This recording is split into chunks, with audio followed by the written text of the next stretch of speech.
Case के लिए hold on की हुई थी। और हमने यहाँ जो एग्जांपल दी थी वो थी हजरत खब्बाब बिन अराद की। So Khabbab bin Arad was the slave of a female master. When she came to know that, she was supposed to compel Khabbab bin Arad to renounce faith. So she was doing what? She was burning Khabbab bin Arad using a hot iron rod, placing that rod on his arms, on his cheeks, on his forehead, or behind his back. Then Khabbab, and he remained determined. Then she took help from some man of Quraysh who were so inhuman, who were so brutal, who were so brutal. Say, these men of Quraysh, they dragged Khabbab bin Arad in the streets of Makkah. They blew punches on his head and face, and then they eventually made Khabbab bin Arad to lie on his back on the bed of burning coals. Khabbab bin Arad की चमड़ी उधड़ गई, लेकिन Khabbab bin Arad ने इस्लाम नहीं छोड़ा। तो यहाँ पर मास्टर स्लेव की एग्जाम्पल आई। अब हमारी ये गुफ्तगू, ये अभी तक रिवीजन हुआ, ये हमने लास्ट क्लास में पढ़ लिया, क्योंकि ये जितनी भी गुफ्तगू थी ये इतनी वैल्यूएबल है, क्योंकि कल की क्लास भी परसिक्यूशन की ही है।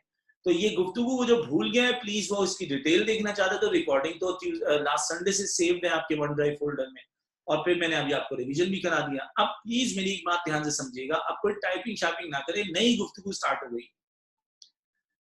मैं सवाल पूछूं तो जवाब दीजिएगा, लेकिन एक बात समझें कि O level Islam is not all about having good knowledge ना।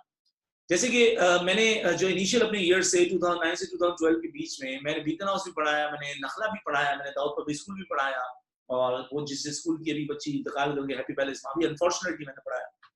इस सूरत में मैं ये ऑब्जर्व कर पाया फर्स्ट 3 इयर्स में कि मैं नखला के स्कूल में जब पढ़ाने जाता था, वो इस्लामिक स्कूल है, उस दिन मैंने एक दिन पढ़ाते पढ़ाते गलती कर दी। अब्दुल्ला बिन उबे जो है, उसकी नमाज जनाजा मैंने बता दी कि प्रॉफिट ने नहीं पढ़ाई थी, जबकि प्रॉफिट ने पढ़ा दी थी। मैं मिक्स कर गया था इन्फॉर्मेशन, पढ़ा के मैं बाहर आया तो स्टूडेंट उसी लम्हे मेरे पीछे पीछे आके उसने मुझे करेक्ट करवाया कि सर आपने जो इन्फो शेयर की है उसमें आप एक चीज गलत बोल रहे हैं, वो ये नहीं बल्कि ये। तो नखला के स्टूडेंट्स की ना नॉलेज बड़ी अमेजिंग होती है, लेकिन उनकी लैंग्वेज, उनकी कॉम्प्रिहेंशन कंपैरेटिवली तिरछी नहीं होती। फिर मैं उन्हीं दिनों में दाऊद पब्लिक स्कूल और बीकन हाउस भी जाता था। बीकन हाउस और दाऊद पब्लिक स्कूल के स्टूडेंट्स में यूजुअली इस्लामिक नॉलेज कम होती है, और उनकी लैंग्वेज और उनकी लिंग्विस्टिक्स, उनकी कॉम्प्रिहेंशन बहुत पक्की होती है। फिर रिजल्ट्स आए मेरे पहले 2-3 साल के, तो मैं देखूं कि यार नखला के स्टूडेंट्स को इतनी इस्लामिक की नॉलेज है कि वो मुझे करेक्ट करवाते हैं, और बीकन हाउस वालों को बता जो बात बताओ उसमें आंखें फाड़ होते हैं, जैसे आज पहली बार उन्होंने बात सुनी है। लेकिन जब रिजल्ट आए तो बीकन हाउस और दाऊद पब्लिक स्कूल के एज और ए स्टार की लाइन लगी हुई है, और जब बात आ रही है नखला की तो नखला में एज और ए स्टार्स ना होने के बराबर है। ऐसा क्यों हुआ? तो पता चला कि भाईजान, it is not all about having a good knowledge of religion Islam और इस्लामिक हिस्ट्री और बिलीफ्स और practices, it is also about how you express that. तो जिसकी नॉलेज पप्पू है, उसकी रिटन एक्सप्रेशन वीक है, उसने तो हमेशा ही फंस जाना है। और जिसकी रिटन एक्सप्रेशन अच्छी है, जैसे कि राइटिंग स्किल्स अच्छी हैं, जो जिसमें यूजुअली लड़कियां आगे होती हैं एज कम्पेयर टू लड़के, लड़के न्यूमेरिकल सब्जेक्ट्स में तेज होते हैं, लड़कियां जो है थ्योरेटिकल में बहरहाल एग्जाम्पशंस अप्लाई।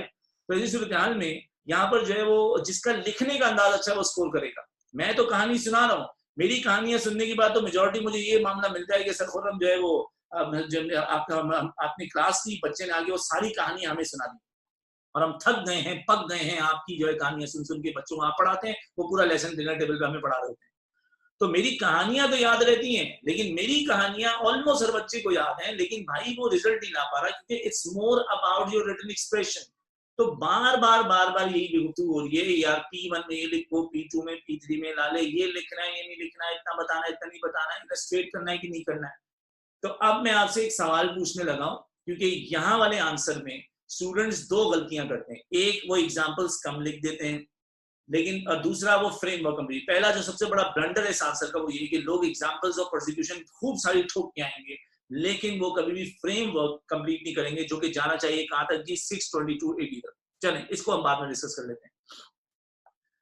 दूसरा, स्टूडेंट्स जो है यहाँ पर जब एग्जांपल्स दिख रहे हैं तो उनको एग्जांपल्स की प्रेजेंटेबिलिटी समझ में नहीं आ रही। अब आप मुझे एक छोटी सी जो है वो बात बताएं, तो मैं फिर आपको अगली बात करने करके बताऊंगा। मुझे ये बताइए, एग्जाम्पल जो होती है, जैसे आपने उस्मान की एग्जाम्पल दी, हजरत खब्बाब की एग्जाम्पल दी, example is a main point और the supporting point of a main point. Example main point होता है या किसी पॉइंट का सपोर्टिंग एलिमेंट होता है? एग्जाम्पल जो है इज अ मेन पॉइंट और अ सपोर्टिंग पॉइंट। अभी तक किसी एक का भी गलत जवाब नहीं आया माशाल्लाह, सब लोग सपोर्टिंग पॉइंट बोलते हैं।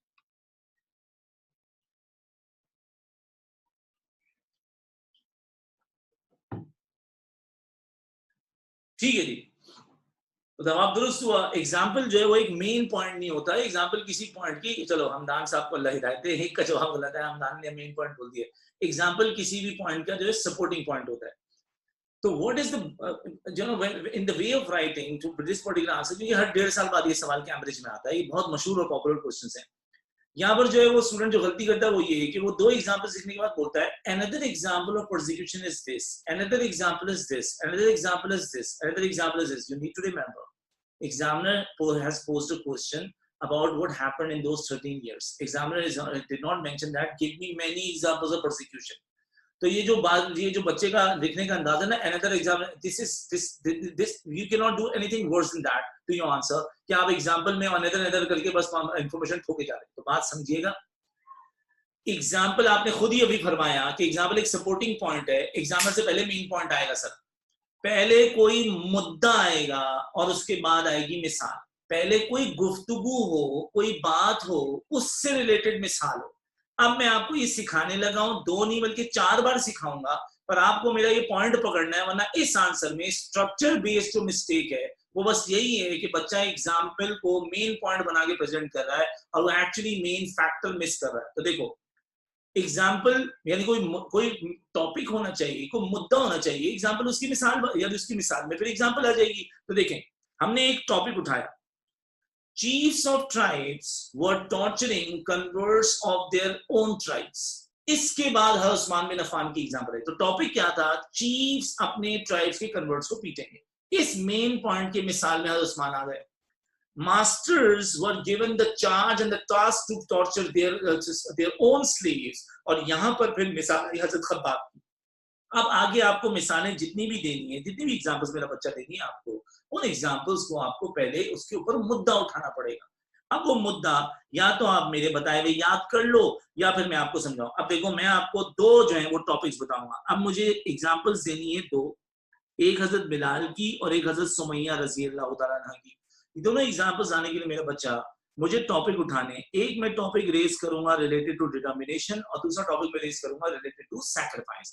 फिर देखना मैं एग्जांपल कैसे कनेक्ट करूं। कोई टाइपिंग मत करना, ये 5 मिनट बड़े कीमती हैं। इसी में जो है वो 2 एग्जांपल्स की तफसील भी आपको याद होगी और इसी में आपको उनको कनेक्ट कैसे करना है। So what I am teaching you guys right now, that before bringing any sort of example, you need to bring up the main point related to that.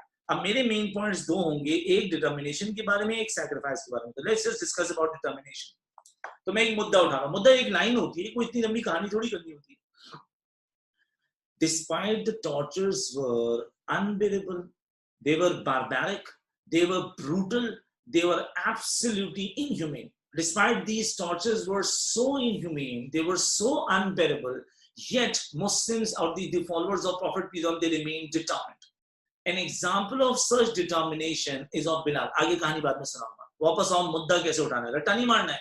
अपनी अंग्रेजी में भी लिखा जा सकता है, बस you need to remember the formula कि यार पहले मुद्दा आएगा फिर मिसाल। डायरेक्ट मिसाल आने का मतलब है ये बदतमीजी चिड़ोरापन हो रहा है। Despite the tortures bore by Muslims, these tortures were brutal, barbaric, these tortures were unbearable, yet Muslims remained determined. An example of such determination is the determination of Hazrat Bilal Raziyallahu Ta'ala. Had Bilal Raziyallahu, who was tortured by his master named Umayyah bin Khalaf. Umayyah first threatened Hazrat Bilal. Bilal remained determined. Then Umayyah bat Hazrat Bilal Raziyallahu hard. Hazrat Bilal remained determined. Then after that, Umayyah bin Khalaf did what? He exposed Hazrat Bilal on the scorching sand.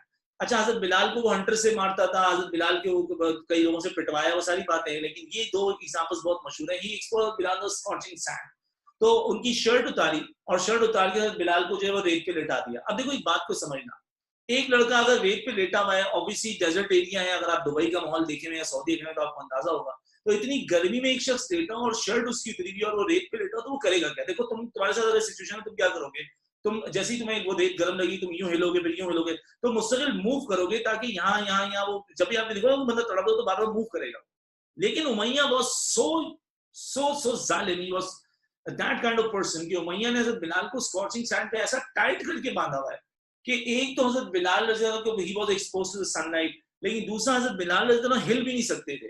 तो वो ऊपर से गर्मी की तपिश है। और अच्छा, आप एक काम करें, आप कभी ना सूरज के सामने बिल्कुल स्टिल खड़े हो जाए, एकदम स्टिल, वो थोड़ी देर के बाद ऐसा लगे कि आपको जला रहा है, तो बंदा बार बार क्या करता है, हिलता है, अपनी जगह चेंज करता है, ऐसे पेपर से हवा लगा रहा होता है, इधर उधर वॉक करना शुरू कर देता है गर्मी के मारे. Bilal was not able to move now because he was tied on the ground. And when he was tied on the ground, so first of all, his back was burning because of the scorching sand, and because of the